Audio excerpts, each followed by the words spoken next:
Alright, after 3 or 4 visits to Kentucky, we finally figured out the best place to camp, and that is behind the coffee shop in Slade, Kentucky. I think it's called the Daniel Boone Coffee Shop. It is $3 per night per person. There's room for tent camping, or you can sleep in your vehicles like we did. Nothing new on the Subaru. The Excursion has a nice fancy new bumper and roof rack, and our friend Alex joined us in his 2020 Dodge Power Wagon. A beast of a vehicle. Wild turkeys. So we went from Slade, Kentucky on the Cat all the way down to Cumberland Falls. We were planning on camping at that super cool rocky Riverside area. Slight problem once we got there. You'll see that in a little bit. Most of the trails were gravel road. I tried to highlight the cool parts. This is one of the few interesting bits. You can see that roof rack. Here's the Power Wagon. It came with a winch installed. It has electronically locking front and rear diffs and an electronically disconnecting front sway bar. Quite a beast of a vehicle. So here's one of the cool little sections. You get to drive up a little part of the creek. Here you can see the Subaru.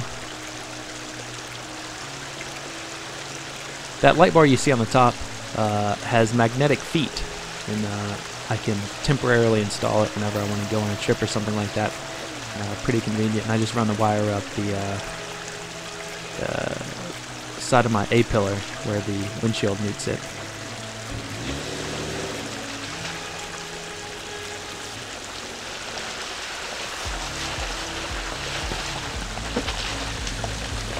Here comes the Excursion. You can see it fully kitted out. It has a second light bar now up on the roof rack.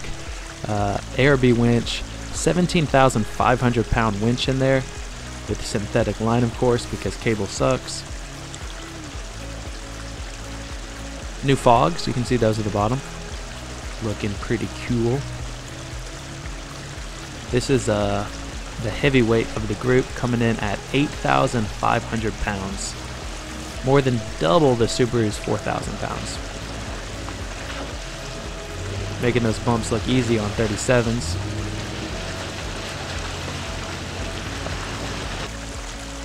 And here's the Power Wagon. Definitely has the potential to be the most capable vehicle here with the diff locks and such. I think it came with 33s from the factory, so I think it needs some bigger shoes, but yeah, what an awesome truck. Also, you can see the bed topper that Alex put on the back there. Very cool place to put a tent or load extra cargo or whatever. Plus it keeps all the other stuff safe and dry.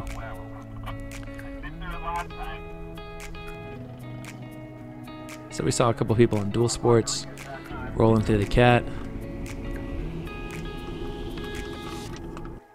Oh, here's some drone footage. So I pulled over to the side of the road, parked my car, and hopped in the passenger seat of Andrew's truck and got some pretty cool drone footage.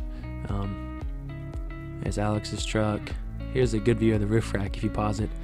The rifle case is actually for recovery gear. Of course, you have some traction boards, the international symbol of overlanding, and an axe for splitting firewood or digging or whatever. This is an interesting shot. So you can see the gap between the bumper and the front of the front quarter panel opening and closing a bit as the frame flexes. It's completely normal and unavoidable, but just kind of interesting. Of course, there's the cool cave. Way back there, Alex and I found an animal den, so maybe be careful if you're gonna venture down there. It might be occupied when you visit it, I don't know. But a really cool place. Definitely be careful. Here's where that cave is. Nothing really much to indicate that there's a cave there, except a little tiny sign on the left that says point of interest. You're gonna be close on the rocker, but I think you should be fine. This one's gonna be a drop. I don't know if you have enough clearance to straddle it.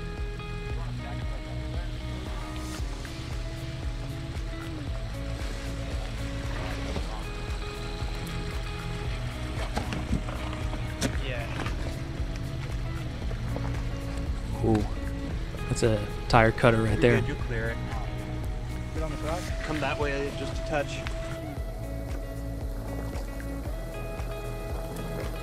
Underneath you can see all the protection.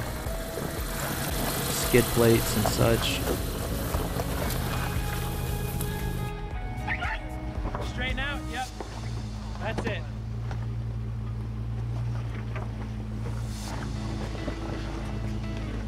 Straighten out a little bit. You're looking good.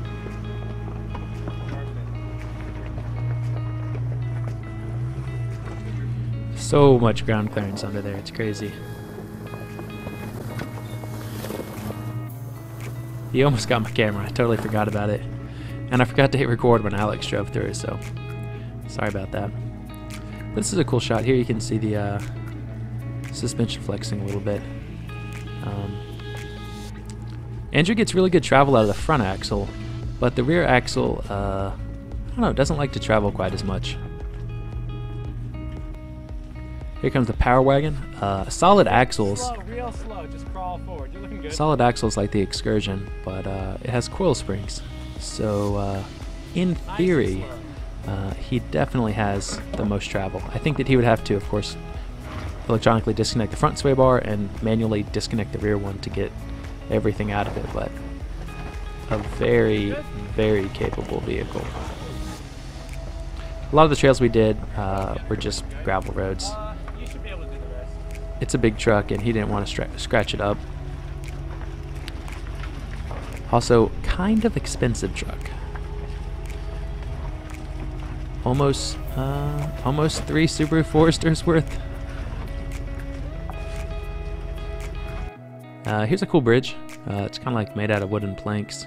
Right before it, we pulled over to stretch our legs and take a couple pictures. Almost to the campsite. There's an outlook. Beautiful view. We got lucky and the trees were still pretty. Here's all the vehicles with their weights. You can see that the Subaru is like a little mountain goat compared to the other two.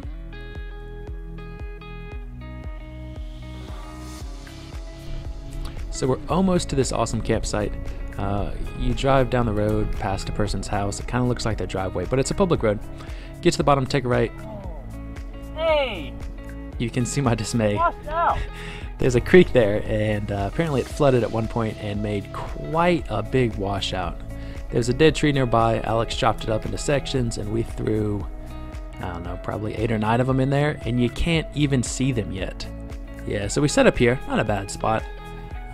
The trees are pretty, of course. Little view of the river. The next morning, Alex cooked us breakfast on the Scottle. The night before we had steak and potatoes, which was excellent. Big thanks to him for making all the great food. There you can see where we camped, and we drove about 200 miles that day, and we were like 300 yards short of the coolest campsite that I've ever been at. We walked the rest of the trail, and that was the only barrier. There were a lot of like logs and stuff on the trail that we could have moved, but that was the only big barrier from this awesome campsite. I was so disappointed. But I think we had a lot of fun, and we didn't break anything. And after that, we went to the Cumberland Falls to have a look, of course, and then we drove home. Thanks for watching.